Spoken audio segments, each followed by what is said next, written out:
5 Steps to Shift Your Limiting Beliefs for Good. How are you your own worst enemy? We limit ourselves so much. We live in our heads and come up with all these ways to keep us from getting anything accomplished, even though deep down we know we're good enough and how much we're fully capable of getting things done. The only way to get past these self-sabotaging behaviors is to take active, intentional steps to remedy your thinking. Let's look at 5 steps that will shift your limiting beliefs for good. Stop. Wait a minute, what were you thinking? If a thought feels off about something, it's time to stop and examine this idea much closer. Is this perhaps a self-limiting belief? Think about what you're saying. Where is the lie in this thought? You've already figured out there's something wrong with it, or you wouldn't be going through this process. This means something about it is not ringing true. When you understand where the lie is, it becomes easier to know how to counter it. Look for the proof. Is there any proof this self-limiting thought is true? Let's examine the part you feel is a lie.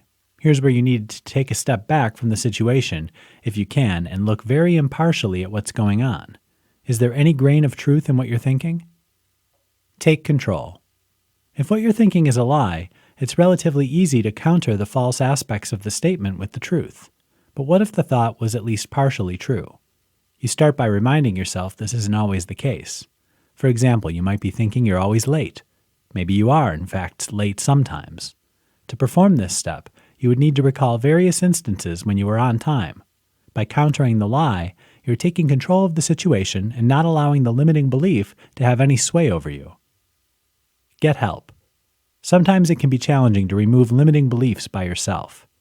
In these instances, it can be beneficial to talk to a friend or even a counselor to help you see the truth. There's nothing wrong with getting help, especially from someone who's in a position to be impartial. Self-limiting beliefs don't have to control your life. By examining your thoughts, especially those that seem to hold you back, you'll find it much easier to move forward toward your goals.